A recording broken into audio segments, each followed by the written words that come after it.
and welcome to Group Chat. I am Justin Verrier, and joining me on this Tuesday night, Rob Mahoney, J. Kyle Mann. We have assembled for some hot Las Vegas Cup action. Not quite Las Vegas. No. They're going to get there now, but we just watched two games, the first two games of the quarterfinals. That's where we're at. That's the one. Rob, are you titillated right now? I'm a little titillated. You know what? I could feel the tension of the NBA Cup. You know, I thought everyone came out like a little antsy in terms of the execution in these games. You could see plays where like 5 dudes were hitting the floor for a loose ball. It's not playoff basketball, Justin, but it's something. Yeah, I thought they were okay games. Kyle, first one definitely brought it. Second one, at the very least, had a cool court. So that was different. Yeah, I mean, the energy was a little misguided. I think that's one way to put it. And it didn't live up to, we were joking before the season that in our NBA meetings about the Cup. And at Summer League there, Rob, you weren't there. You briefly were there. Maybe you saw this, maybe you didn't. But they had the NBA, the Cup trophy out on the concourse. Yeah. They had someone very seriously, stoically standing there with their arms crossed, making sure no one messed with the Cup. And let me assure you, no one had any interest in the Cup at all. But this didn't reflect that at all. I thought teams were at least trying, even if the games themselves were a little bit sloppy and maybe didn't quite live up to. They didn't ascend to that next level, right? No. But that's the kind of pageantry we need. We need like a very stoic guard standing next to the Cup trophy at all times who can't make any reaction whatsoever. Like we need some of that for this. Oh, perhaps like roped off on the side of the court, and we keep cutting to the Cup like after every quarter. Like this is what they're like. They do that for the college football championship. They just have it on the field, and there's usually like a mascot, like the Georgia Bulldog will just be like hanging around, like sniffing at it. Actually, why aren't we doing the World Series of Poker type thing where once you get to the finals, like the final table for the World Series of Poker, they just have another table off to the side with all the money piled on it? Like, I think when we get to Vegas, dump that money on the scorer's table. It can be fake Monopoly money, but like, let's have some presentation. The money in cash. I really like that idea. Absolutely. Yeah. We could have Huel and whoever it is from Breaking Bad lay on it. Or I was thinking a celebrity would be nice. A celebrity guard for the, it could be a different person for each team. Or is George Wallace he's still alive, right? Vegas guy. Maybe he'd be a good. I'm not sure. I mean, Kevin Hart is definitely available. I don't know if he's available, but he's perpetually true, right? Yeah, Kevin Hart will do it. Yeah. As soon as you say a celebrity guard, Kevin Hart will be one of the guards. So let's be very careful what we wish for. He showed up over the summer when like Wemby was doing some sort of activation. There's clearly a sponsor at play, but he was like doing a one-on-one interview with Kevin Hart, and they were both in hot tubs, and that is where Wemby was giving his first quotes about like being a monk and talking about his all summer and the blood clots and all that stuff. The cold tub show. So funny. Because the photo at the top was just Wemby and Kevin Hart shirtless, just sitting side by side in separate hot tubs. So I don't know what was going on there. If that's not normal to you, I don't know what you've been doing for the last 8 to 10 years. We've just been devolving into that slowly until the frog has been fully boiled. Where did they get the tub for Wemby? Did they get like the trough that they feed African elephants with? Like what tub can Wemby fit in? It's a fair point. Makes Dumbo no sense. drop action. Yeah. Get him there. Yeah. The Ringer NBA show is presented by FanDuel. FanDuel's got it all. Same game parlays, quick bets for jumping in live and your way so you could build the bet that fits your play. Plus, don't miss out on holiday offers and surprises all month long. Download the FanDuel app or head to FanDuel.com/RingerNBA to get started. 21 plus and present in select states or 18 plus and present in DC, Kentucky, or Wyoming. Gambling problem? Call 1-800-GAMBLER or visit rg-help.com. Call 1-888-789-7777 or visit ccpg.org/chat in Connecticut. We respect the Cup. I would say we like the Cup. I think this is where the games start to have stakes to them. And even in the second game where the Knicks kind of ran away with it, I thought there was actually kind of a nice little petri dish because these are two teams I think that are looking for this sort of setting to show who they really are. Mm-hmm. And I think, Rob, with the Knicks, that felt like they figured that out where not only did Jalen Brunson play incredibly well, but like they bullied the Raptors in a way that you would hope for like a true blue, like NBA Finals competitor. I mean, just real separating the wheat from the chaff stuff. And you could see it in that second quarter in particular where it sounds like I don't mean to be hit sensitive. These are my Raptors that you're talking about. Oh, that's right. We picked for the audience that wasn't around for last pod. We picked teams. Kyle unfortunately picked the Raptors. Rob did pick the Magic though. Kyle's team just wasn't cup tough enough ultimately. Like I say it jokingly, but that's kind of what happened in the second quarter. First quarter, almost shot for shot between Jalen Brunson and Brandon Ingram. Just phenomenal shot making overall from those two. Really, really fun to watch. And then you get to the second quarter, and the Raptors just kind of let go of the rope. They lost their edge. The shot stopped falling. All of a sudden, they were losing all those kind of like fringe battles, 50-50 balls, all of that stuff. I don't know that they ever fully got it back. Like they just kind of lost their energy. And from that point on, the Knicks just had complete control of the game. Kyle, I think if you're the Raptors and you're a Raptors fan, you were hoping that just the collection of talent assembled would be enough to kind of paper over some of the things that we had concerns about. And through the first, month plus of the season, that bore out. And even if you look at the rankings overall, they're still pretty high offense, still pretty high on defense. But tonight was a prime example where you just don't have the full complement of guys. Like Barrett did not play. Quickly was out with an illness. Even Jakob Poeltl seemed lurching because I guess he's dealing with his back injury over the past few games. And they kind of played like a team that needed in a pretty much like a pissing contest with another East Giant. Like they needed the star power to keep up with a team like the Knicks. Yeah, I mean, you don't want to oversimplify it at times. Like you hate to do that, but it does come down to, sometimes even having 4 quarters isn't as good enough as good as having $1 in a lot of situations. If you have a superstar, that's the thing that separates you. And the Knicks have more of those types of players than the Raptors do. Ingram can ascend to that level at times, and I think what we've seen with them is, I may have mentioned this on this show, it kind of reminds me, it's a little reminiscent of what the Knicks did with Randall a few years ago, where they had odd fitting pieces, didn't have great shooting, didn't make a ton of sense, but they had one guy that could consistently create advantage and was a pretty good passer in Julius Randle. And so you have this template, you suddenly have this one, I always call it a silo, you just have this one avenue of production. And the Raptors had that. We've gone through the process of the surprise is not as big of a thing anymore. And especially it's exacerbated by the fact, like you were saying, if Quickly's not going to be there, if Barrett's not going to be there to get downhill, you lose all the shot making, and you're straining guys that just look sped up. Like Grady Dick looked really sped up all night. Poor Jakob literally lurching, his poor back trying to keep up with Mitchell Robinson. We're going to get into more of that, but yeah, they just looked like they were just a little overexerted for what they had. Yeah, they just got stuck playing too many weird compromised lineups. And this is a team where like their depth is one of their strengths, right? Even during this kind of swoon, I think they've now lost 6 of their last 7 games, including this one. But the depth is ultimately like one of their stronger points. The defense, as you alluded to, Justin, has been like more or less okay. The bottom really fell out on their offense over this last stretch. And that's where the reality check has been in terms of not having RJ for this stretch, in terms of Brandon Ingram not being able to deliver at just a superstar clip of efficiency every single night. And you see the costs of that when you go to trickle down and you look out on the court and it's like Scotty Barnes having to do all this heavy lifting with a bunch of bench guys, some of who aren't even in the regular rotation. And he just is a little overtaxed doing that stuff. And then on the other side of the ball, you have this Knicks team that's been in the trenches, fought through these kinds of games. Like they know how to work through the friction of really intense competitive games. And to whatever extent this cup matchup was that, they were just much more successful getting into their stuff and playing through it. I love the season that Scotty Barnes has had thus far, but he is popping in part because he hasn't had to do as much. Yeah. And thus some of his versatility, particularly on the defensive end, he's probably like, I don't know if we really need to go through the defensive player of the year candidates after 20 plus games or so, after a quarter of basketball, but like he'd be high on that list. He just seems like a dog and like an impact perimeter guy in the way that like we all projected him to be for so long. And part of that is he just hasn't had to do as much offensively. He's just getting these in-between buckets. He's making things move, and his passing has just looked really great this season as a result of that. And the shot's been on for most of the season, wasn't on tonight. And so those sorts of things seem to be trickling down across the roster, where it's like Jamal Shead had a very good game and he does fly around and wreck shit. But like when Jamal Shead is like one of your go-to guys for a cup game, like then you're in trouble, it feels like. That honestly was one of my takeaways though, is Jamal Shead is a guy. Like, yeah, I like him. He's undersized and he's going to get picked on now and again, but I love the fight. I love what he was able to give them offensively. Like, he's someone I trust in games like this, weirdly enough, given his, relative inexperience.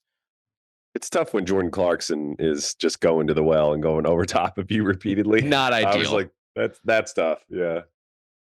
But I mean, this is the whole thing with the Raptors, though. I mean, they imported a lot of their talent, and a lot of their draft picks over recent years have kind of fallen pretty flat Barnes, obviously in a class of his own. I think we all really like Colin Murray Bowles. We talked at length about him, probably more than anyone else, in part because of the nickname war that we have has ensued for whatever reason. We don't need to. That wasn't a war. There was no war. There was no conflict. It was just quickly dismissed. Might still be waging, just like in the darkness right now. But like Jacoby Walter, I don't know what he is right now. Grady Dick has just been completely lost the past 2 seasons. I thought he would be an easy plug and play, guys, considering his size and shot making. Kyle, like, did you think he would be just like a guy with a floor of a 3-and-D guy, or where were you on him going into the league? I've been trying to figure out what it exactly. It definitely warrants more of a deep dive to see what hasn't translated, because it may be a case of his shooting sample was just not very indicative because of the types of shots. I mean, that's a really frequent thing that happens.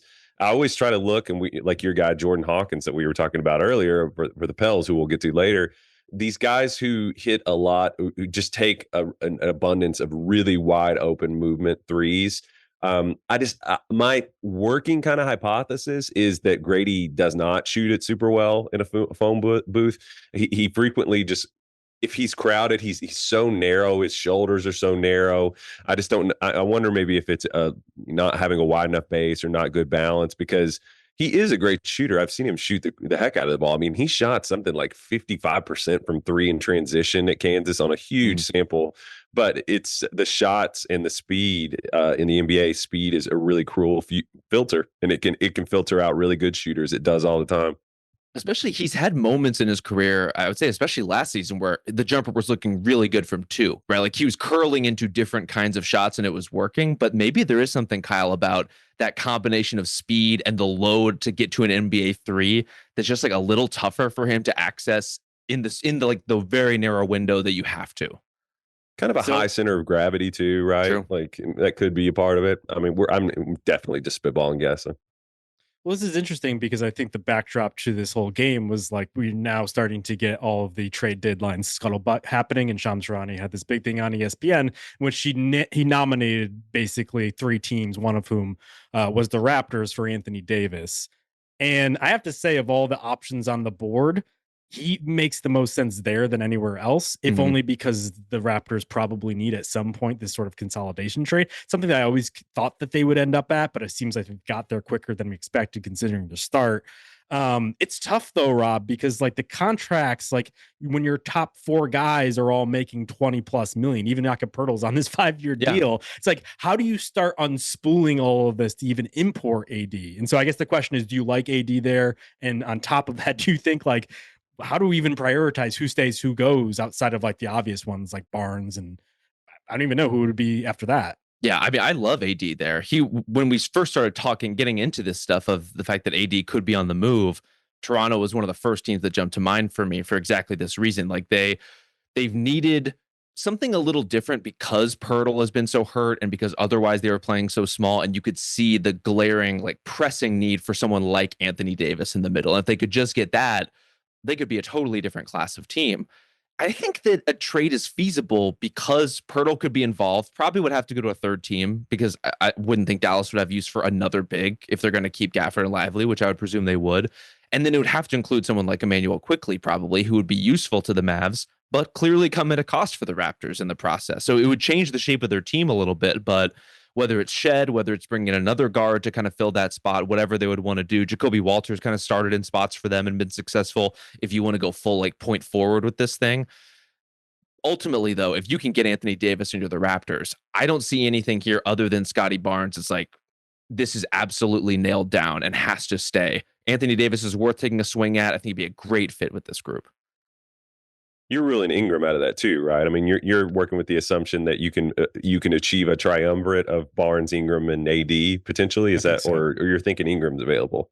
I'm not saying he's available. If you ask me what I would do, that's a different question than what I think the Raptors spin him to a third. I'm just based on where the Raptors are, I would be shocked if they trade Brandon Ingram, given how vital his shot making has been to their. They kind of moved heaven and earth to get him. That too. Yeah. Yes. And this is the problem with the Raptors. It's just like, what are the value of these guys to other teams? I think Pirtle's the prime example of that, where it's like solid center, clearly has an impact on defense, but you do worry about health age and also the contract that they signed him to, because they extended it on top of an extension. Like, I believe he's under contract for 5 years now, which would be ironic that they double extended him and then got rid of him for Toronto, who traded so much to get him back just to send him out yet again. But like, I agree, that's the upgrade spot. From there, I like Quickly. I do think like his in-between game fills a lot of the gaps that they're hoping for. And he's been playing really well up until this illness knocked him out tonight.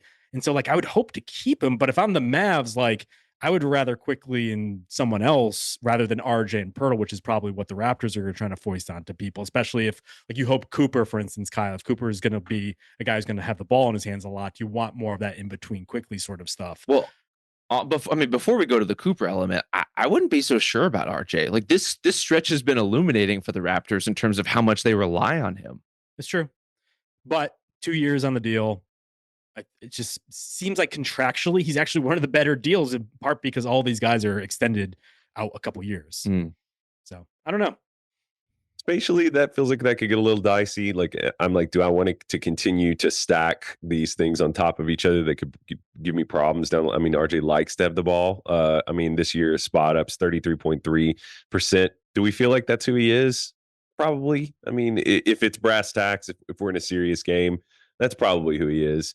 And then you look at Pirtle. I mean, Pirtle tonight, it's hard to, I'm just having a hard time wiping that out of my mind, watching him go against athletic bigs. Granted, I know he's not in tip-top shape, in great form, but yeah, that one's, do you want to add that if you're the Mavs? I would imagine no. I don't know. But I don't know how much of that is a permanent state versus a post-injury state. Like Jakob Poeltl is better than the Jakob Poeltl who played in this game, who we should say. How much better? I mean, I think notably more agile or nimble than this on a regular basis. But you put a guy with a bad back against Mitchell Robinson, and it's a fucking disaster. And it's not where you want to be. To be honest, like as much as like Jalen Brunson helped swing this game, and ultimately like the Knicks medal helped swing this game, I thought it was like the special teams stuff that kind of broke it open for them. It was Josh Hart in transition, and it was Mitchell Robinson back breaking. You know, I know it's a sensitive issue for Jakob Poeltl, but with the offensive rebounds, especially his own missed free throw, getting the rebound into a Jalen Brunson 3, like that is. He had a couple of those tonight, didn't he? A couple. That was a thing that happened in both games. I think offensive rebounds that led to broken plays and threes. I think in both games that happened. Sheesh.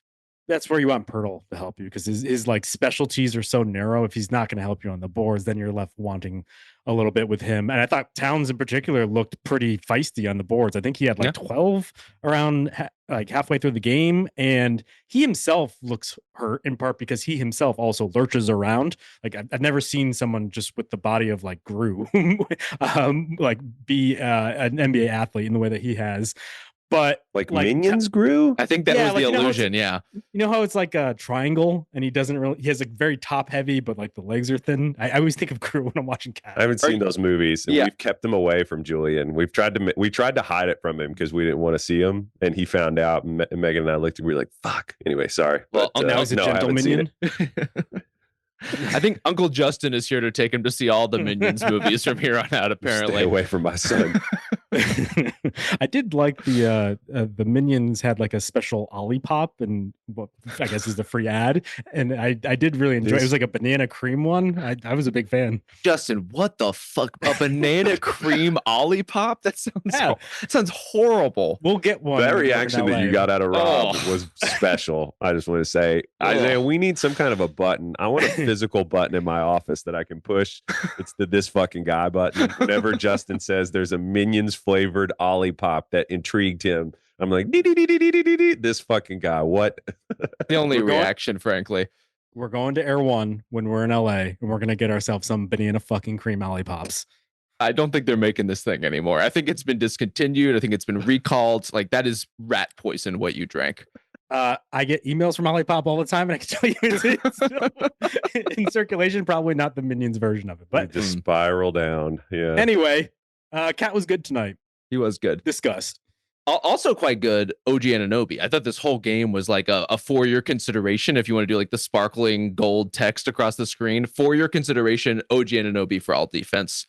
Everywhere, blowing up plays, obliterated a Sandro Mamukelashvili layup attempt like before it could even leave his hand.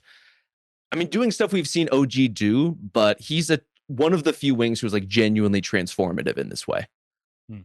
He closes up the help side in a way that was pretty jarring. And for a team that kind of has staked its reputation on building rosters that are long and springy and rangy like the Raptors had, it jumped. I mean, granted, OG was a Raptor, but so that stands to reason. But he had a couple plays in this game where he just came out of nowhere. And I think the Mamu play maybe is the one that you're talking about. There was another one. I don't know. It just kind of reminds me of you guys seen the Hitchhiker's Guide to the Galaxy movie? You ever seen that? I have not. There's the scene where they're walking across, I forget the planet. It's the Vogon planet, I think. And there's like this of course, the Vogon planet. Yeah. There's this wide open, they're like the bureaucratic big, like, yeah.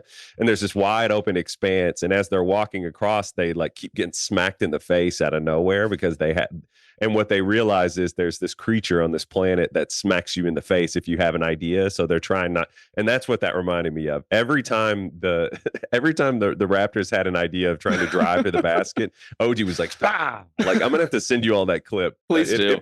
He fits that description actually pretty well. I think it works. Somehow that worked. I have a theory about podcasting, especially at The Ringer, where like sports podcasting is just comparing sports to like movies and TV, and TV and movie podcasting, just comparing those things to sports. And like this podcast is just a prime example. I guess we had a little bit of a wrinkle there with the Olipop, but yeah. What would you like us to do? What do you want us to compare to? This is all we got. To me, assuming you guys knew the Vogons, I really did say that flippantly, like you guys would just be with me. But looking at you guys, I just assumed anyway, not to be unfair to you guys. All right, why don't we flip to the first game now, because there's a little bit more to diagnose there. The Magic, Rob's Magic. Thank you. Moving on. How you undefeated in Cup play, 5-0, perfect. Will never be beaten in the Cup ever, as far as I'm concerned, but certainly this year. We're going all the way. They are Cup top.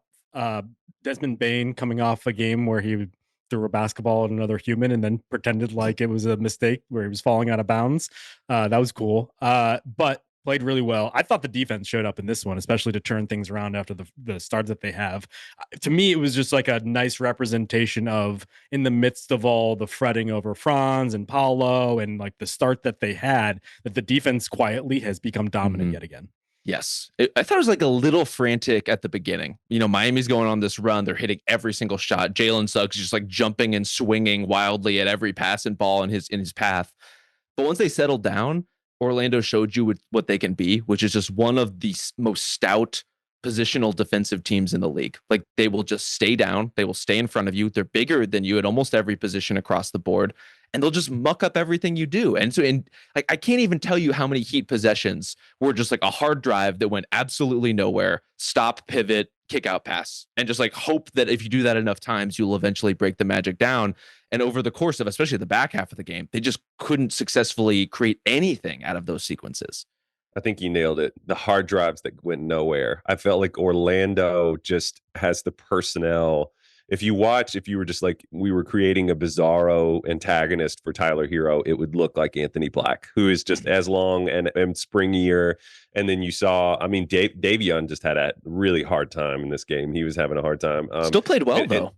Isaac came in. I mean, but the drives just weren't getting their entry points for the way that they want to play. Totally. Orlando just has antidotes at so many different positions. You even saw Jonathan Isaac, was given some trouble. I wondered at the start of the game if it was a case of Franz isn't there, Paolo's being a little bit, he's deferring a little bit. He's trying not to like step on the toes of what's working, and it just kind of looked like they were over deferring at the beginning of the game, and it was a little bit aimless. But once their defense started to trigger, that's when they caught some momentum, and we weren't seeing as many crazy. Norman Powell made some crazy shots too at the beginning of the game. He just held his hand up. Yeah. Well, Justin, I'm not sure what you saw from Paolo, but I didn't read it as deferring so much as this is a guy who is clearly coming back from a groin injury, and just like, I don't know that even when he was hitting shots, even when he was making plays, I don't think I saw him do one genuinely explosive thing basically all game.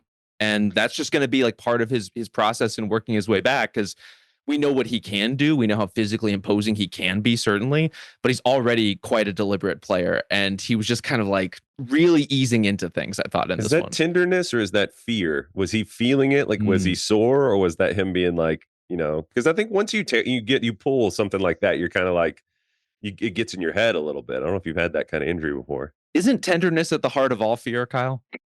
I knew you were going to fucking say something like that. I don't know why. You threw me the lob. What am I to do?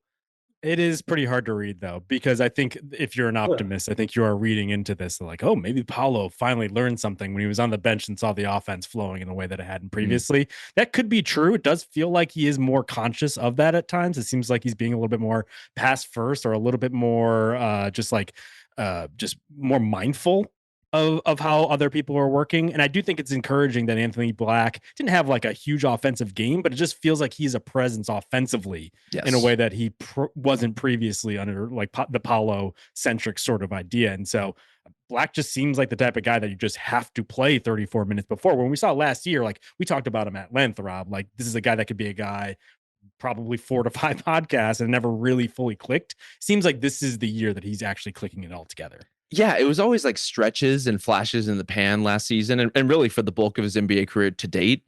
And then this season, he just looks like one of the most athletic players on the floor every single game he plays. He's just a full court transition weapon all the time, going after things, trying to dunk at every possibility. And yeah, like he's going to have moments where the in-between game isn't quite there, where he kind of has those like record scratches on the catch at 3. That's all going to be part of the Anthony Black experience. But if he's this explosive, and therefore like creating a different kind of threat than almost any other Magic player is, that's immensely valuable for them. It's a totally different way to attack and expose whatever gaps you're able to create in the defense. When he passed up that 3, he caught a spot up 3 early in the game that was open and he passed it up. I was like, oh, because there's just that if you pass it up, that's just, it's kind of a thing. It's just a matzo ball sticking out, and it luckily didn't end up being an issue for him. He attacked enough, I thought, to even it out. On the flip side of this, the Heat started great, but I am in the back of my mind wondering at what point, if it does come, are we going to hit the limitations of this beautiful no screen offense that they've assembled here? Do you get the sense, Rob, that the success the Magic had defensively was like, if we're doing the pie chart of it, was it almost fully Magic are tough and this is their forte? Or do you think that they were able to prey on some of the disadvantages presented by Miami's style? They are uniquely suited to blowing all this shit up just by the size that they have and the mobility of that size. And frankly, like what the Magic do well when they're really, really working defensively is they take out so much of the connectivity of your offense. Like they make it so hard to get from one action to the other because they're that physical and because they just like occupy so much space on the floor. And if you take Miami out of all its cute free flowing stuff, then it's just like, Norm Powell, can you score 50 points? Tyler Hero, can you hit every jumper that is available to you? Like they just aren't able to actually get any momentum to what they do. Not every team can replicate that against the Heat, as we've seen. Like there's just some teams that don't have the personnel, don't have the commitment, don't have the philosophy. I think there's some teams that are just going to be at a disadvantage against that kind of movement, but clearly Orlando is not one of them.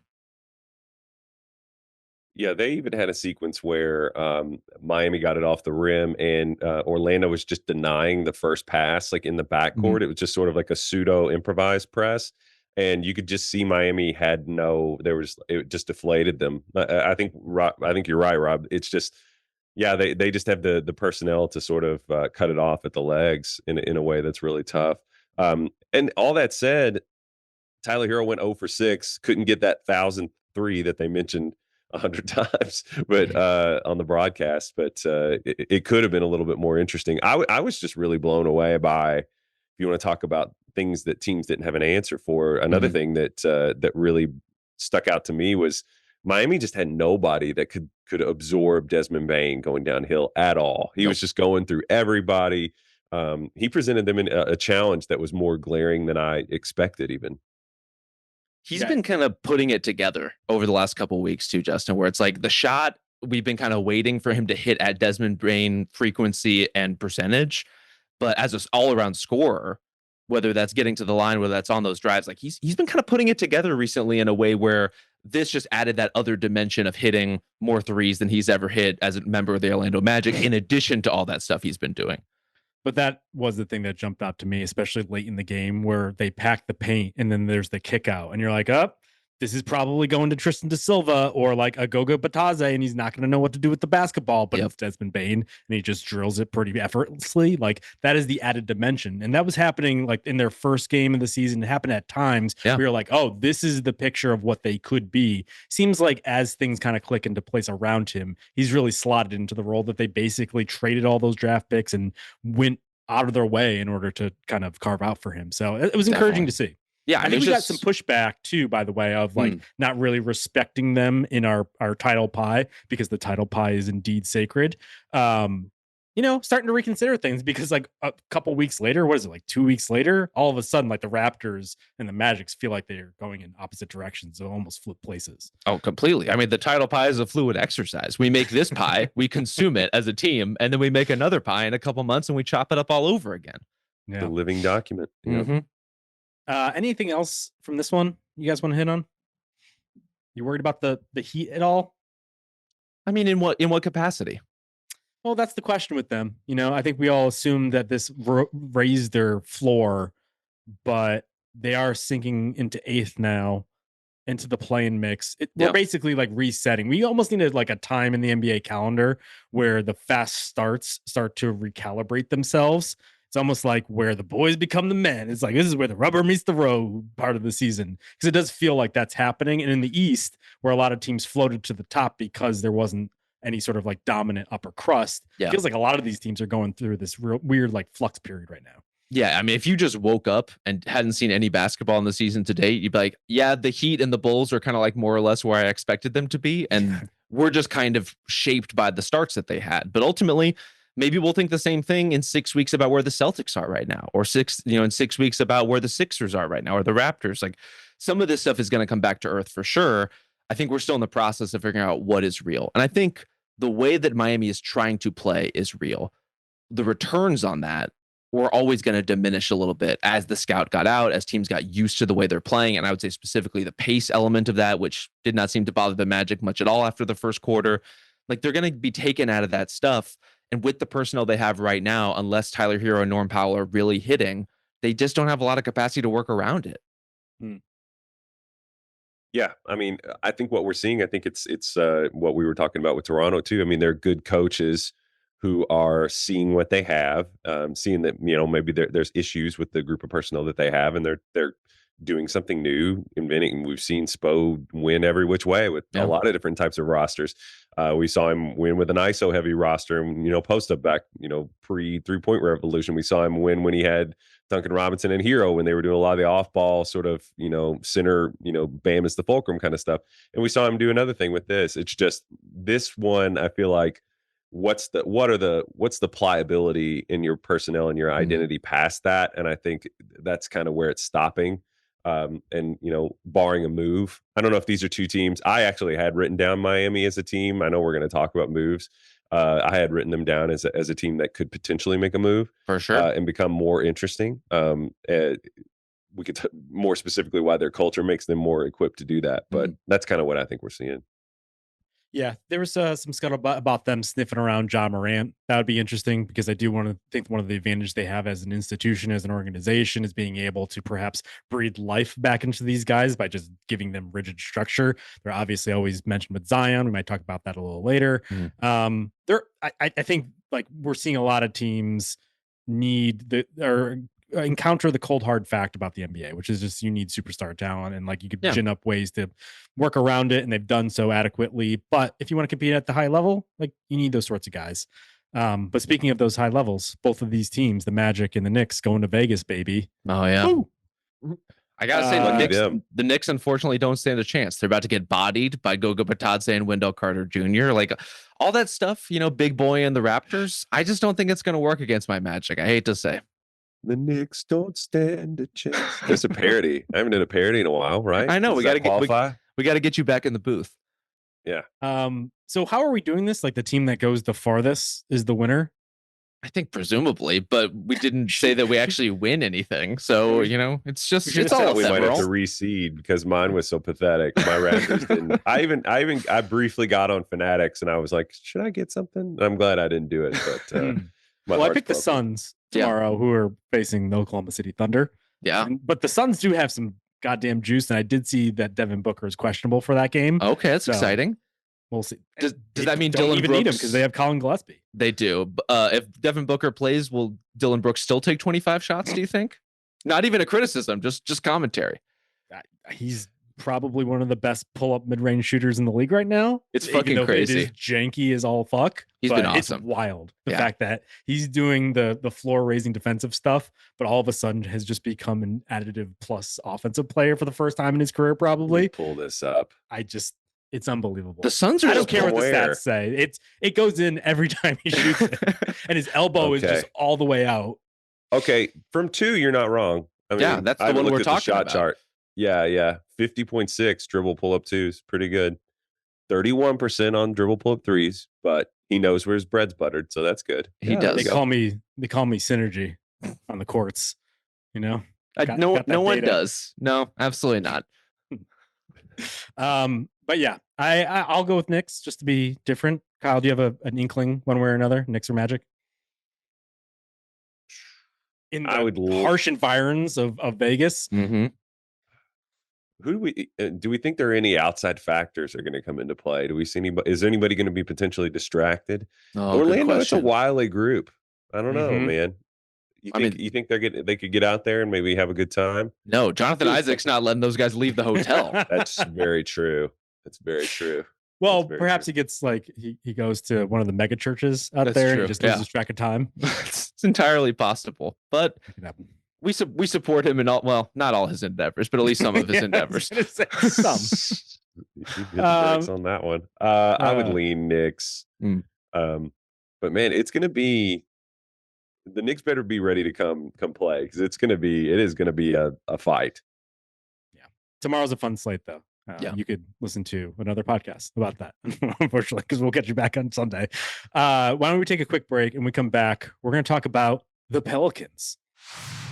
This episode is brought to you by Amazon Prime. The holidays move fast, and Amazon Prime keeps you in control with fast and free delivery. We've all been there. Family plans are fluid. Somebody's not coming. Suddenly they are coming and you're excited about it. You want to get them a gift. So you hop on Amazon Prime, line that up with their interests, and it's easy to do because Amazon has everything. Prime's fast shipping is always there for you during the holidays, especially when it's last minute and it just can't wait. Need that last minute gift or holiday essential? It's on Prime. Head to Amazon.com/Prime to shop now. So this has been a tough season for Joey D. Do you guys know Joey D? No, who's Joey D? Well, he's Joe Dumars. No one calls him that. Not a single person calls him that. Well, maybe because he's also a horse, and he's specifically a horse owned by the Bensons. Because I don't know if you guys know this, but the Benson family owns a lot of horses and horse races, in addition to some of their sports franchises. And as you might imagine, the jokes write themselves about where the horses stand in the hierarchy of the Benson sort of repertoire, as opposed to perhaps the Pelicans. So this is a literal fact you are reporting that the Bensons have a horse named Joey D. They have a horse named Joey D. When I was covering the team almost a decade ago now, there were two that had Tom in their name because Tom Benson was then the owner. It was like, Tom's Ready. And then I forgot the other one, like Tom's Foolery, but there were two Toms. I remember those horses doing quite well. Unfortunately, Joey D, named after Joe Dumars, as you might imagine, already a little weird naming your horse after your general manager. Yeah. Did he break his leg? In this case, you're employee. I feel like we're getting into very weird territory. Didn't break his leg, but apparently in his first race, he launched the jockey. And then in this most recent race, he finished 58 lengths behind the winner. That doesn't seem good. I'm not familiar with the proportionality of that kind of loss, but it doesn't seem ideal. Yeah, he lost the race. He launched in the jockey. I'm pro horse. I don't think. Honestly, you're right. We shouldn't be doing it. Get him out of there. We'll get some emails about this, but yeah. Leave those horses alone. Human Joey D Yeah. Things are looking a little bit better for him these days because one Derik Queen all of a sudden is the new apple of the eye of every like hip NBA watcher out there, including all of us. We've already taken a lap in this regard, but I feel like the lather is just building up ever since, especially after he has the 33 point triple-double he had against the Spurs. And it was funny, Rob, because the news story written about that on ESPN.com was like, because the Spurs won the game and Dylan Harper was awesome in order to win that game. But the start of the story was like, Derik Queen, a beautiful angel who could do no wrong, had a triple-double, but also Dylan Harper won the game for the Spurs. He is a beautiful angel who can do no wrong, except there's like some points every third or fourth game where he gets taken out of it completely because teams are putting him in action and he can't guard a damn thing. I'm not so concerned about that at this point, but it's a factor, you know. Ultimately, I'm very excited about the 33-point domination in a loss against the Spurs. Or I thought he acclimated himself really well in that overtime loss against the Wolves too. Like he's just had games on games like this lately where every time he puts together these like really like big time performances, you just start to feel the Pelicans shifting as an organization under their feet. You start to feel something really coalescing here in terms of if you are not putting your time and energy and attention behind Derik Queen, given what he is showing you in real time, what are you doing? Like what else does this organization have to show for itself? My guy's a full-blown hub, man. I mean, and I think the thing that we worried the most about when he was coming into the league, the thing that pushed me more towards thinking he might be more of a Boris Diaw type, the Boris type, because he was a little bit here or there. His interest in the game, whatever game it was or whatever environment it was, would go up and down. But the scoring was the main thing where I was like, if he's not going to be able to consistently score, he's going to have to be, I don't know how much of a focal point he can be. But dude, I mean, his big thing, and, we were talking at our Ringer end of year thing about, the one of the ones on the list. I'll bury the lead, spoil it, but was the Derik Queen shot the game winner. And the thing that he did on that game winner, that was so crazy, was he took the ball from the top of the arc and took these giant steps and then changed direction and shot this feathery soft shot off the top of the glass. And he did that over a big. And I think that's the crux, that's the genesis, that's the place where he becomes a really unique player. In transition against the Spurs, there was a really painful moment where I just rewound it. I know everybody did, but poor Luke Cornett was trying to flip his hips against Derik Queen in transition, and he tripped over his own feet. And I was like, oh my Jesus. But that's the thing, man. He can just attack bigs in a way that few guys like him can. Like it's a short list. Yes. There's a part of him that is basketball savant. There's a part of him that's like the ballet hippos in Fantasia, just kind of twirling around people. It's like the very unusual combination of that kind of size and that kind of like dexterity in every sense of that word possible. It's remarkable. I'm glad you mentioned that because that's the thing hippos that's popping. Yeah. Okay. Thank you.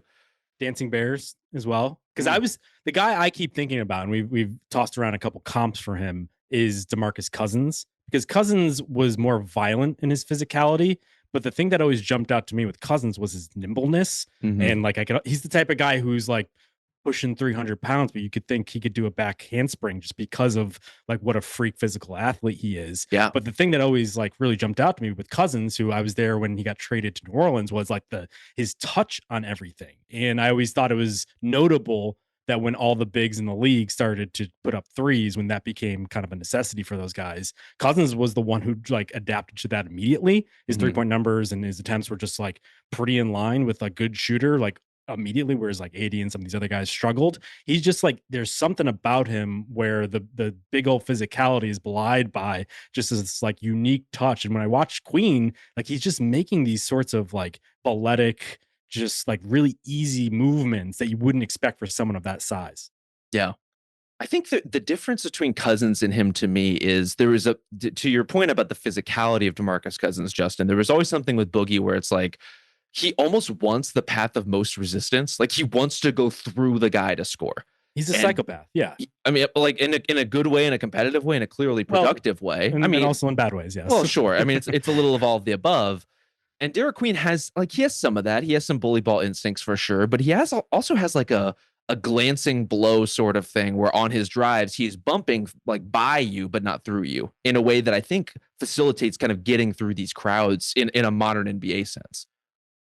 He kind of makes you wonder what he even is, because he doesn't, like you were saying, he is sort of a hybrid between that really great ability to decelerate and slow his steps down, and then he can kind of, but I was comparing him to Arizona has a kid named Koa Pete who does a similar thing where he can body you and back you down, but he honestly kind of tenderizes you a little bit and then he doesn't want to just like bury you and shovel dirt on you, although he can.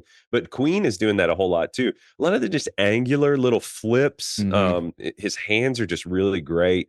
You were talking about the defense. I feel like that's a whole just frontier of the questions about him and who he's going to be for them and how they're going to build around him and get the most out of him on offense without having this just glaring, weakness on defense or whatever it's going to be.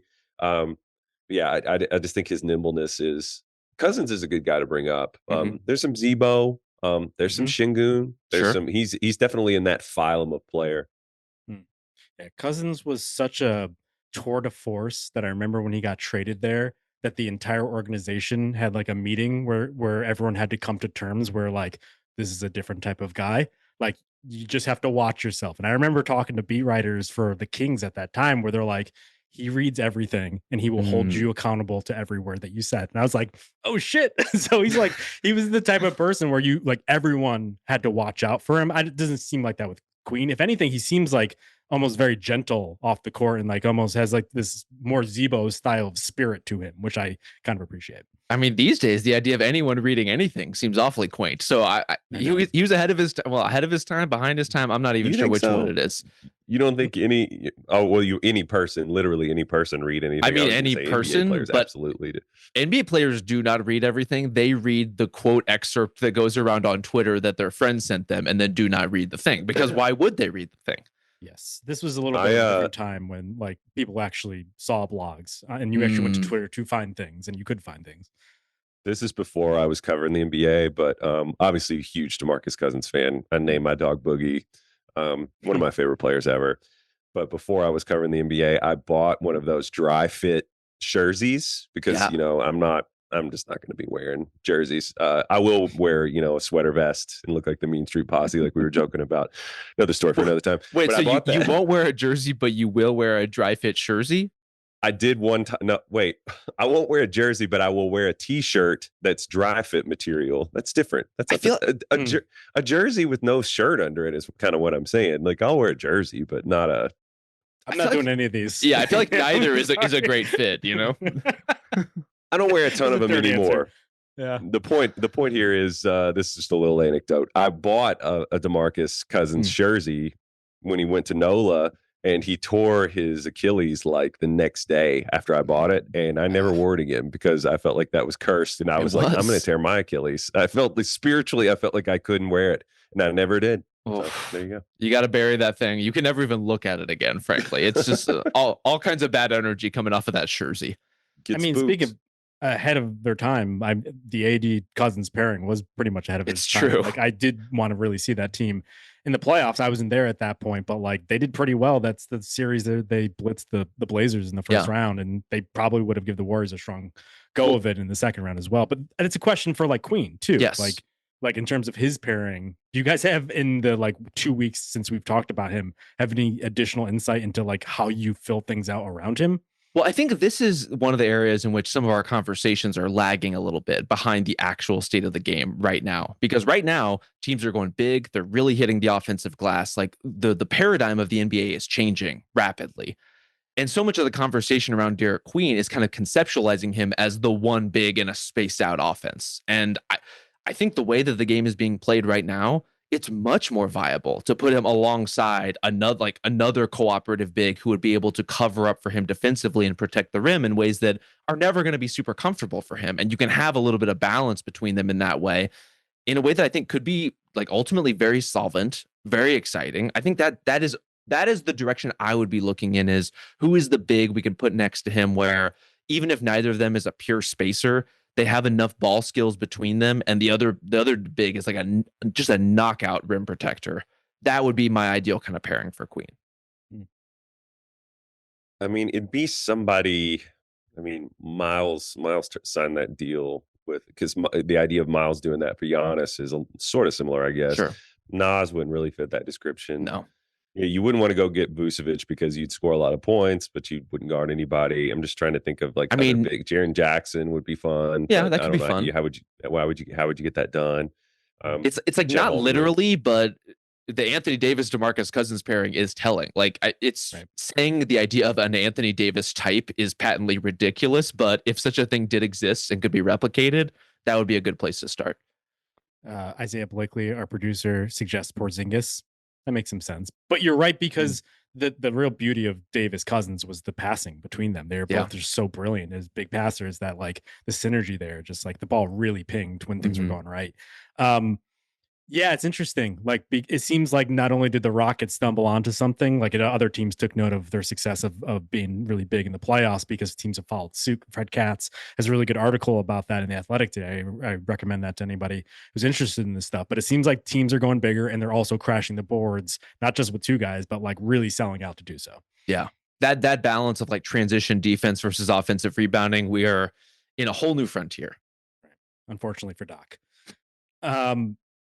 Quick question before we get into like bigger picture Pelican stuff. So we're not going to do defensive player of the year after a quarter, but we are going to do rookie of the year because that's the obvious conversation with Queen. I would say it's more Queen Knipple because Flag has come on, but I would still probably put him third if we're just going by what we have seen over the first quarter. Where do you guys land? I think that's probably the two right now, but I wouldn't be shocked if in 2 months Cooper has really shot up into that conversation in a different way, just by the nature of how the Mavs lineup is changing. And he just seems ultimately a lot more confident settling into that sort of role. That's where I am too. I mean, Con was really terrific to start the season, and we've seen just sort of it's definitely a scoreboard at a minor league baseball game kind of thing where they surged ahead, and then Queen is surging ahead now, and I do think that there's wiggle room for Cooper to put it together, but I'd lean Con still. I think so too. It's close. I mean, this class has just been really, really terrific. I'm excited to see the arcs there are more arcs that are peaking higher than I even expected. That have the chance to have a higher trajectory at their high points than even I expected. So excited to see those unfold. It's a funky thing, Justin, because Con Knipple's like on our Ringer top 100 right now. Like he's been that good consistently to warrant that kind of appreciation. And yet we have the breakout conversation about Derik Queen, I think in part because the best version of Derik Queen is a franchise-changing player. The best version of Con Knipple is really, really good. I think the jury's still out on how high that ceiling goes exactly. And is that a low-level star? Is that a consistent all-star? Whatever the best version of Con turns out to be, like the floor is great. But the ceiling with Derik Queen is mesmerizing, and is the kind of thing that deserves being kind of bandied about and figured out. Yeah, Queen is just a spectacle in the way that Con is not. Yeah. It's kind of like watching him with Fears, who in his own right will have these plays where it's like, whoa, like how did you just do that? Like he just jumps like almost like a jumping bug. I don't even know. Like a thing that jumps, you know? Yeah. But it's almost like, what if Zebo played with a Ja Morant type as opposed to yeah, exactly. What if Zebo played with like a Ja Morant type as opposed to a Mike Conley type, who was like the picture of steadiness and just like just caretaker. But like Fears has those like moments of electricity where you're like, oh my God. But Knipple's like, he's 46, 40, 91 right now. He's scored in big moments with guys around him, without guys around him. I think he's like the clear of the quarter rookie, but you're right. I think this is a wide open race. There's a lot of guys who've been playing well recently. Yeah. Including Dylan Harper, by the way, who looked incredible in that game. Holy smokes. Took the t-shirt off and all of a sudden looks like a big boy. Some people can have the option to take the t-shirt off. I was a BPT under jersey kid even when I was playing in high school, so I can't really. I was really glad Tyler shouted out Mike Gansey, by the way. I was just going to say though, in his article, people aren't going to know what I'm talking about. In his League Pass article, there's a t-shirt. I do know what you're talking about. Everyone should know about Mike Gansey. Well, he's in the NBA now, so there we go. It's not as obscure as one would think. But no, I mean the baseline of what Con does has translated so well. And I wanted to also shout out just how stable, like clearly stable mentally he is out there. If you ever just see him, I think that's a really underrated thing about shooters. And I mean, that's not an original thought. I've had shooting people say that to me, that's one of the most like underrated traits that a guy who trades on shooting can have, is just to have a really stable personality, not too high, not too low. He knows where the value, adds are in his game, and he sticks to them. But I really do think that there are areas where he can expand and create for himself with some of the like dribble pull up stuff and just being aggressive. I don't know if he's ever going to be like a getting to the rim kind of monster, but he has a lot of upside, man. I was going to ask you all, what do you think Fears has done to the Jordan Poole conversation? Do you think that they have looked at this and been like, we suddenly have two of these things? Because I've said over and over again, I was wrong about Fears. It looks like I'm going to be very wrong about Fears. What do you think he's affected how they feel about Poole at all? I don't really know what brought them to acquire Jordan Poole in the first place is the problem. Yeah. I don't know how to put myself in the mindset of the Pelicans front office, because they do things that are really weird.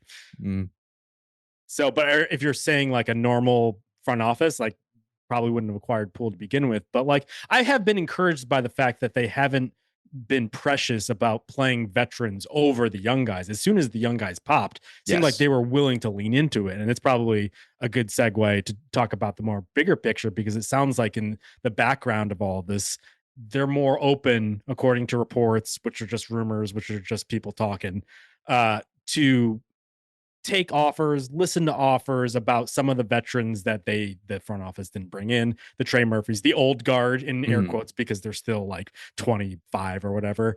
But Herb Jones, Trey Murphy, Zion Williamson, this regime did not draft them. And so naturally, I think they're more open to exploring them, or at least according to what people are saying. I don't get that, because Murphy and Herb in particular seem to be like the perfect structure you would want around some of these young budding rookies. I assume you guys kind of feel the same way. Where are you on Trey and Herb right now, Rob? Yeah, I mean, you're right that there's no reason you urgently need to trade a 25-year-old who's under contract for a long time and improving basically by the day. Like, that's not a thing you have to do. The reason you do it, if they do, is just to straight up lengthen the runway. It's that you have just consciously decided, we are such a Derik Queen team. We want to lengthen this thing out. We want to get as much draft capital potentially as you can, or young prospects who are already established in the league, whatever that looks like. The Trey Murphy part of it, I just don't really see. I think the combination of he's so useful to the Pelicans in whatever form their team takes, and also so potentially useful to every other team, that they could really drive an incredibly hard bargain in terms of what they want back for him, that other teams I think would maybe even blanch at, because he's quite valuable. But is he multiple first round picks valuable? Is he picks and young players valuable? Maybe he is, maybe he isn't. But I just don't see a world in which Trey Murphy gets moved in relatively short order necessarily. So you don't think that he's going to get the Mikal Bridges treatment and get somebody like way overswing for him? That's the question, because I also think the market has moved to where you're hearing that like people aren't going to be as willing to fork over the 4 picks for just like a normal like potential all-star, not just like a true blue superstar. But this is why I think they'll look at the Pelicans. Look, if you're a contending team, a competitive team, a playoff team, and you need wings, the Pelicans should be your first call. Like, they really should, because of where they are in the marketplace, because they're at this transition point. And I think very importantly, because they have both of these guys. And I guess 3, if you want to throw Saddiq Bey in there as kind of a combo forward who's not as good as Herb Jones and Trey Murphy, but pretty decent this season and could be useful to a bunch of different teams. I think some minutes. Yeah, that dude could chew up some minutes, no problem. Champa. But if you why are you doing this to me? If you see the market for Trey Murphy and you're like, that's a little rich for my blood, just get in the other aisle, like get in the other line and come in for Herb Jones with a more moderate offer, because I don't think he's quite as appealing, like an all-around offensive player. And maybe you can tap into that market in a way that feels a little more reasonable for where your team is. Or what if you traded for both of them? Oh, that just blow your mind? It did blow my mind. Who is trading for both Trey Murphy and Herb Jones, Justin? All right, we're going to go to the extreme route real quick, because so Troy Weaver comes from Detroit. Sure. Hearing a lot of like, Troy Weaver was really the guy who drafted all these guys, by the way. Like, I've had 2 people in the league be like, Troy Weaver knew what he was doing there. He just didn't add shooters quickly enough in order to save his own bacon, which I think there's actually some truth to. But Trajan Langdon from the Pelicans, former GM of the Pelicans, went to Detroit, added those shooters, and they've been successful as a result. What if they just basically are like, I want my guys back and you get your guys back? And so the deal I have down here, which I'll be honest, I don't love, but I think there's something in the mix here that maybe you guys can help me unspool. Tobias Harris, expiring contract, Asar, and Ivy for Murphy, Herb, and Bay. I don't know that I'm trading Asar Thompson in a deal like this. Well, I have 2 sticking points from Detroit's perspective. I guess 3 if you want to include the Pistons are really good, and I think moving past the inertia of that is like you have to be convinced of something, right? Trading Asar Thompson is a real turnoff for me. Like I'm very invested in his future, and especially if you're talking about flipping him for someone like Herb Jones, it's like, who's to say Asar Thompson can't be Herb Jones in 2 years? Like, who's to say he can't be along that kind of track? He could be a more dominant defender. I think he for sure already in the conversation. But I mean, offensively, like who's to say he couldn't have the Herb Jones offensive skill set in a couple of years? I believe he has that in him. The other part of this too that gets really tricky is it's very tempting, Justin, to include Tobias Harris in these deals because of his salary. Kind of really important to the Pistons in very specific ways. In this one, I love any construction that gets Trey Murphy to the Pistons. Like that's a match that I would love to see happen. But if you swap him in for Tobias Harris and other players and picks and stuff, who is guarding power forwards on that team? Because Trey Murphy is much more of like a natural wing defender to me than a 4 defender. And so then Isaiah Stewart is playing bigger minutes or like a spot matchup, which is fine, but maybe ultimately like you're putting too many balls in the air with that kind of thing. I just get a little nervous about what you're giving up in girth, you know, in kind of some of that physicality and size that is not necessarily Troy Murphy's forte. Trey Murphy, not Troy. It was kind of Troy Murphy's forte. Too many Treys and Troys going on right now. Troy Murphy, Notre Dame legend. Yeah. Yeah, Asar would be the only thing from that. Yeah, I mean the expiring is attractive. Obviously, I want to get picks. I don't know, like for what I'm trying to do, I don't really know that that's an attractive deal for me if I'm the Pelicans, to be honest. Because you don't want to stack any more. It would be Asar. That'd be the only one. But I just think that deal would blow up before it could even get started. I don't think it could happen. I think the Pistons give up too much. I was trying to do it without Ivy in it because I don't even know what Ivy's value is at this point because he's due a new contract and he's been hurt and he really hasn't played significant minutes at this point. But if he all of a sudden turns this around, he could be electric. But then like the Pelicans still have like DeJounte Murray in the coffers, just like hanging around, probably going to play next year, I would assume. And so, and that's like next calendar year, like not even next season. He will probably play in January, February, something like that. Right. And another wrinkle to all this is Herb. I'm never sure where he is as a shooter. Like he started the season hot and then all of a sudden it craters and he just hasn't really had that like back-to-back season where of knockdown shooting where I know I could have that. And so if you're dealing for Murphy, who's just a lights out volume shooter, but like Herb, a little bit iffier. Bay also somewhere in the 35 range. It's dicey. But the one thing you would count on is Herb is a badass and Murphy kind of follows suit in there. And so Herb really kind of like embraces the identity. He could play bigger, talking about like guarding 4s. Like they were calling him a center at a certain point with the Pelicans, but not really. But like he guards bigger guys. Yes. Yep. And so like, I think they could get into that conversation for sure for like one of the two, right? It just depends on if you can get Trey Murphy without giving up too much size, if you can trade for Herb in a way where you're not selling out just too much in terms of pure talent. Like is a Ron Holland, Karis LeVert, and 1 to 2 picks kind of thing enough to get some stuff going depending on who you're targeting between those two wings? Ron Holland, Karis LeVert, and picks. Yeah, like 1 to 2 firsts for one of. Let's say, you know, if you're trading for Murphy, maybe it's more in the 2 picks kind of range. If you're trading for Herb Jones, then a little less.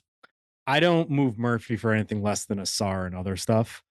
I don't know where you guys are on Holland, but that's practically what this comes down to. Are you guys still high on him as like Asar 2.0, I guess? I'm not for the Pistons, but as far as like what are the kinds of players I would want around Derik Queen, an intuitive cutter and physical defender on the wing is like that's a pretty appealing option. Cutters for sure, but cutters who are, you know, dubious shooters is tough. I I don't know what are the optimal players around him if we're thinking of him. We know we have to protect him on defense. We know we want to have shooting around him. I think I need to have somebody. I don't know. I keep thinking Markkanen is the guy that you think of for every team because he just unlocks so many different things. I don't know. I don't know that they have the pieces. I just keep coming back to. I just don't know. Like I said, Ivy. I just don't think so. Holland.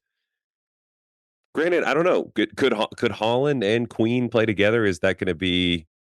You're still going to get bullied by really big centers. So yeah. I don't know. It's funny that you mentioned Markkanen though, Kyle, because I feel like Trey Murphy and Markkanen are from a similar word cloud. Like there's, Murphy is much more of a defender than Markkanen is. Markkanen is a much more explosive scorer, but they both shoot on the move really well. They both have the size. They both have the handle and can facilitate. Like there's something about the Markkanen trade market of all the teams you would consider in that pool, where it's like, you know what? If you think you're out of it, if you think Utah just isn't going to move Lauri Markkanen, then you should put in a call about Trey Murphy and see if that kind of, slight step down and off to the side fit could also suit your needs. Can I throw another wild one at you? Please.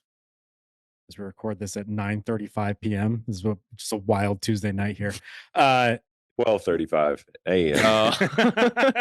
Check your privilege, Justin. Austin Reeves plus expirings for Murphy and Herb. Wow. I had Lakers too. I didn't dare go to Austin. I probably made more of a poo-poo platter. You were really giving Trey a lot of credit. I don't think they're going to move. Optionality of Austin is way too good at this point. Can't do it. It's a good way to recalibrate where we are with Reeves. I'd ultimately end up there as well, but I think the advantage would be similar to how the Nuggets opened up space to sign other guys by trading Michael Porter Jr. By not having to pay Reeves a max, getting two guys that fit around Luka. Can you then use the rest of your assets to go fill out the front court and then just build a complete team next year? That would be one of the advantages. I also think Murphy would be very good next year. He would. But so would Herb Jones. Like I think maybe the option I would take if I were the Lakers is there a platter approach between picks and contracts to get Herb on your team without giving up someone like Austin Reeves? It gets bleak. It does get bleak, but stranger things have happened, and certainly stranger things have fallen into the Lakers' lap. Yeah, I'm just saying I could probably get a pick. You think I could get a pick, and then I don't know, Maxi's expiring. I'm just trying to think. I'd want a player back though too if I'm New Orleans. So, but I had New Orleans down for Trey Murphy too, just because you get intoxicated with the idea of that. I mean, it would just be fucking awesome. Yeah. On the lower end, so we're just looking at Herb Jones here, which I think is where a lot of contenders will probably end up. Like I have the Warriors down here. I have the Nets even. Like if I just bring someone who's like a steady, feisty veteran into my young team, I also think he could have that effect on them in the same way he did on the young Pelicans as a rookie, where he was just a badass in a first round series against the Suns. Speaking of the Suns, how do you like Malawach for a front court companion to Queen? Kind of the opposite of what we were saying before. He's the big old road grader. Yeah. I'm curious where he is. Kyle as a shooter, but young, talented center to perhaps like pair in the front court. There are those out there who think he's going to shoot the ball. We've heard tell from some that he might shoot the ball someday. And they are not dummies. There are smart people out there that think he eventually will shoot the ball. I'm a little dubious of that. They're not going to give up on Malawach this quickly, right? I mean, I feel like they're built to win now. They're built to win something now. The Suns fan, yeah, they're built to maybe challenge the OKC in the first round of the cup. If you're just looking at the basketball fit, I mean, Malawach is just an obstacle. I think once he hits his peak, which he's because he's still 19 years old. Spacing wise, is that going to work? Queen played in a too big system in college, and the other player was a non-shooter. It was actually what's her name's brother. Isaiah probably knows who I'm talking about from Maryland. Anyway, I'm sidetracked on that, but just some woman from Maryland's brother. Isn't it Angel Reese's brother, Isaiah? Julian Reese, he says. Is that wrong? Maybe it is. Yeah, okay. He said Julian Reese. Yeah. Yeah. Well, anyway, wait, Angel Reese is the woman from Maryland. It's Angel Reese's brother. Yeah, Derik played college ball with her brother. I knew that was right. I just never heard Angel Reese described as the woman from Maryland before. No, I was the rebounder is what I was trying to access her name. Sorry, parent brain. Offensively, yeah, I think spatially it would be a little bit of an issue just because, Reese could at least roam a little bit in a way that I don't know defenses are going to respect Malawach. I mean, Rob, have you seen enough of Malawach to have an opinion on him like that? Absolutely not. I mean, my question with someone like Malawach is, are you differentiating enough from the jumpy pogo stick Yves Missi stuff to be a meaningful addition to your team? He's more glacial than Missi. I mean, he's Missi at least flies up and down the floor. Malawach is a little bit of a slower mover, but he has roll gravity. He has crazy roll gravity. He dunks everything within 5 feet of the basket. Granted, in the NBA, I don't know how true that's been so far, but his hands need a little bit of work. Sure. It'd be a little tough. That'd be a longer term thing. If you maybe bring him in and say, like, this could be a longer term bet, maybe, possibly. Could I throw another set of Herb Jones destinations at you guys? Please. First of all, I would love him for Denver. I don't see how they get it done, given how complicated their pick situation is. I just don't think they have enough to trade. The Spurs, though, I think do have enough to trade. And they could be a team that if they want to include multiple firsts for Herb Jones, they could do that. Kelly Olynyk's contract, I think, works nicely as just like a filler swap. Send him back. I mean, that's cruel in its own way. But really, the enticement would be something like if Atlanta's 2027 pick really gets your blood going. That maybe that's something you want to bet on. Maybe a future Spurs pick with light protection or no protection if the Spurs are willing to swing on it. I don't know that San Antonio does that when they're also potentially in the Giannis sweepstakes and all this stuff. They could take big swings at almost any star who comes available, who even vaguely fits their team. And if you are in that position, do you really give up potentially a first or multiple firsts for Herb Jones? I'm curious to hear what you guys think about that. The problem with the Spurs is that they already have guys in line to ultimately fill those roles. And so Carter Bryant, a guy they drafted in the lottery, is he barely gets on the court at this point. True.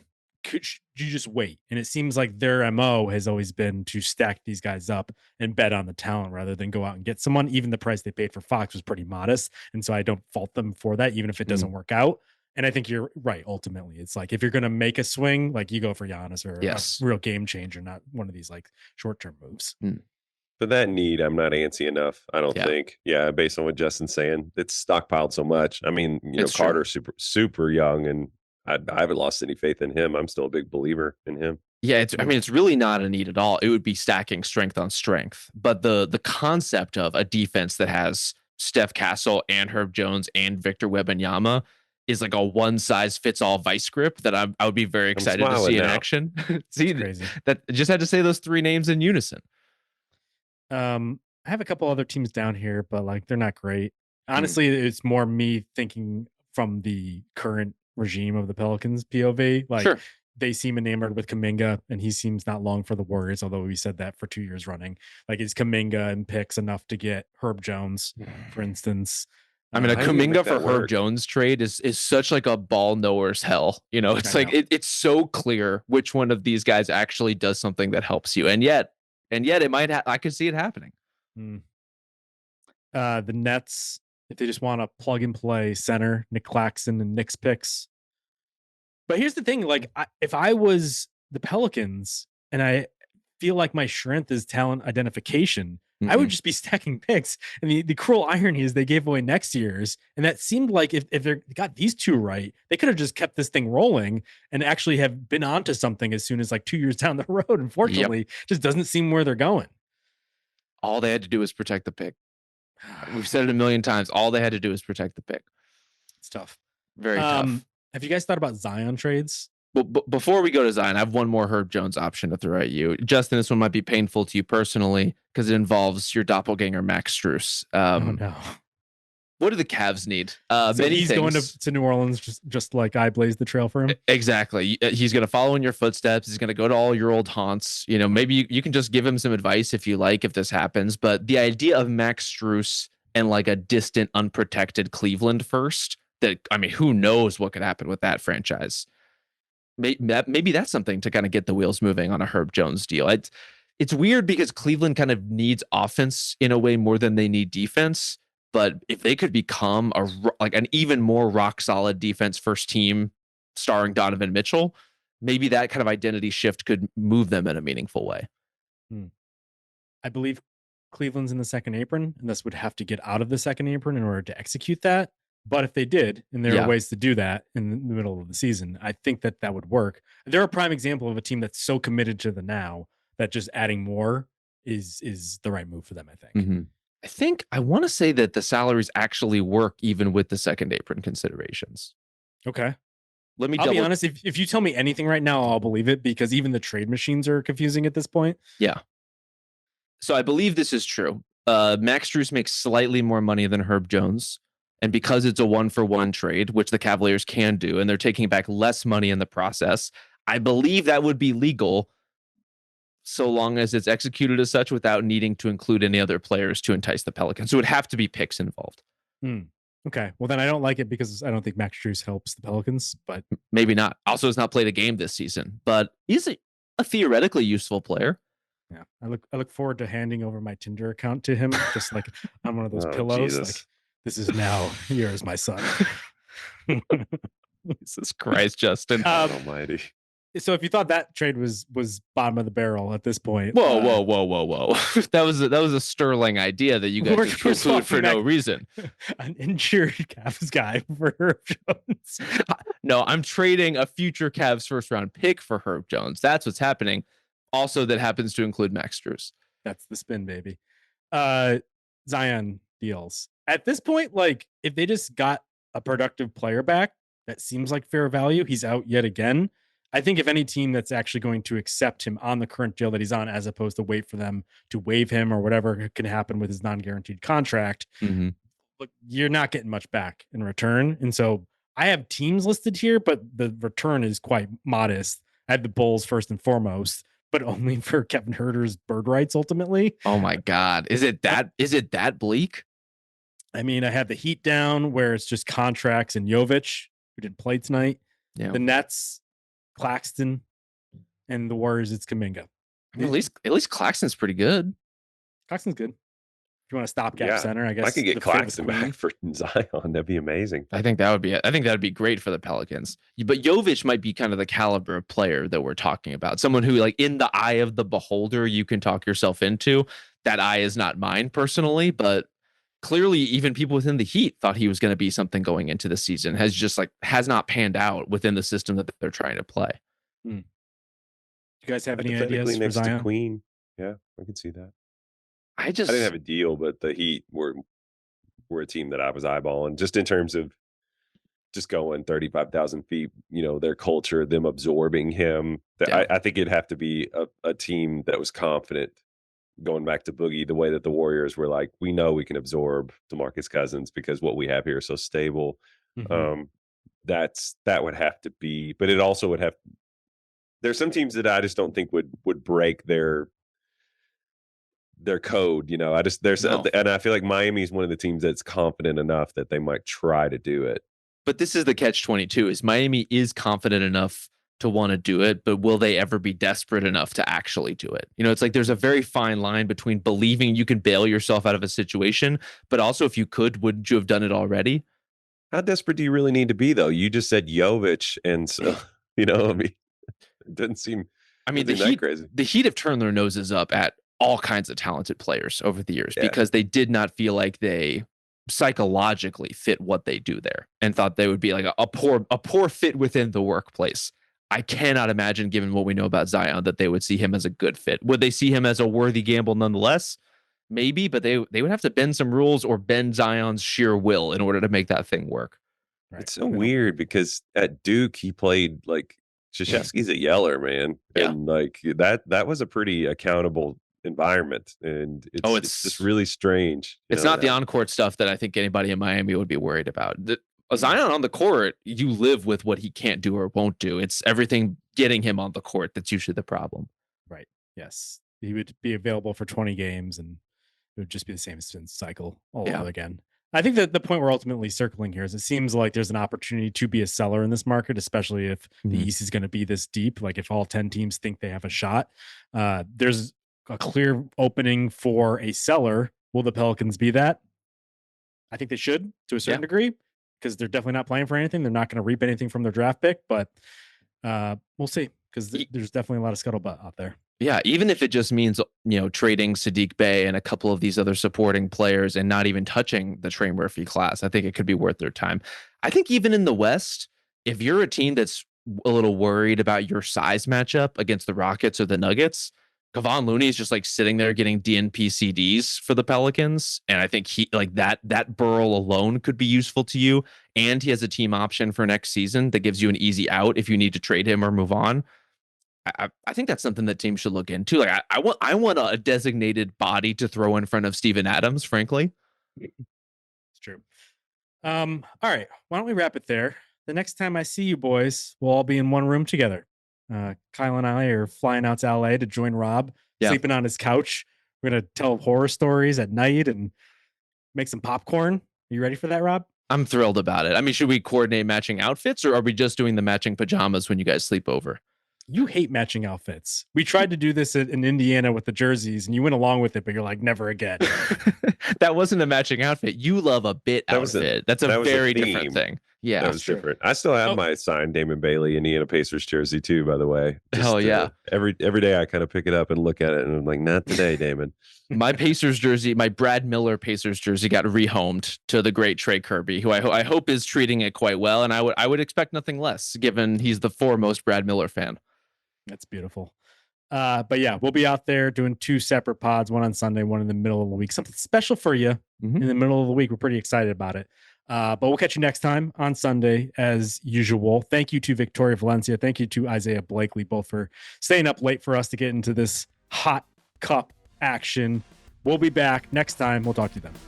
Must be 21 plus and present in select states. For Kansas in affiliation with Kansas Star Casino, or 18 plus and present in DC, Kentucky, or Wyoming. Gambling problem? Call 1-800-GAMBLER or visit rg-help.com. Call 1-888-789-7777 or visit ccpg.org/chat in Connecticut, or visit mdgamblinghelp.org in Maryland. Hope is here. Visit gamblinghelplinema.org or call 800-327-5050 for 24/7 support in Massachusetts, or call 1-877-8-HOPE-NY or text HOPE-NY in New York.